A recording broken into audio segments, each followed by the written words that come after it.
আচ্ছা খালি নাই, ফাঁকা চাকরির কাজ নেই তারা জানা এখান থেকে যান। এই যাদের কাজ নেই তারা এখান থেকে যান। যা কিছু তাই কইছি, আমি কথা বলতেছি। আমি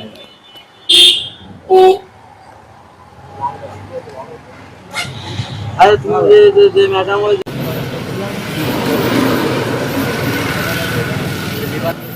মোবাইল নাম্বার আছে বলেন ভাই, বলেন, সমস্যা নেই। আপনি ক্লিয়ার বলেন, আপনি ক্লিয়ার বললে আপনার জন্য সুবিধা। কোথা থেকে নিয়ে আসছেন? নাকি এগুলো বানানো মাল? কোথায় নিয়ে যাবেন? এইটা তো বানানো মাল। কোথায় নিয়ে যাবেন? এই গাড়িটা এখান থেকে লোড হয়ে যাচ্ছিল হচ্ছে যশোর বাফার গুদামে ইউরিয়া সার, বিসিএসির ইউরিয়া। তো এখানে যিনি ড্রাইভার তিনি অবৈধভাবে ওখানে তারা এই মালামাল মানে গুদাম থেকে বের করে দেন। কালিম্যান এবং অন্যান্য স্টাফ তাদের সাথে লিয়াজি করে 6 বস্তা মালামাল উনি কিনেছেন এবং এটা বিক্রয়ের উদ্দেশ্যে এখান থেকে নামাচ্ছিলেন। তো সেই সময় একটু ওনারা ছিলেন, ভিডিও রেকর্ডার আছে, সে হচ্ছে মানে স্বীকার করছে যে এই মালামাল সে কিনেছে, এই জন্য বিক্রয়ের উদ্দেশ্যে নামছে এবং এখানে নাকি ক্রেতাও নাকি ছিল সেই সময়। সবচেয়ে বড় কথা হচ্ছে ওনার ভিডিও রেকর্ডটা আছে, যেটা স্বীকারোক্তি হচ্ছে।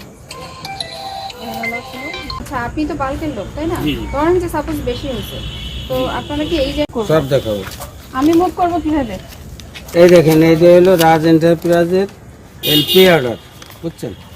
এটা রাজ এন্টারপ্রাইজের মাল যাচ্ছে, রাজ এন্টারপ্রাইজের পে অর্ডার আছে, ঠিক আছে? পে অর্ডার মানে ব্যাংকে টাকাটা আগে জমা দিতে হবে, এই যে বাফার গুদামে জমা দিতে হবে। জমা দিলে আমার এই গাড়ি শো করবে।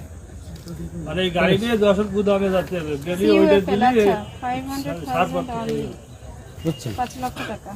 জি, এই পে অর্ডারটা বাফার গুদামে জমা দিলি তারপরে এই মালটা বুঝ করে নেবে।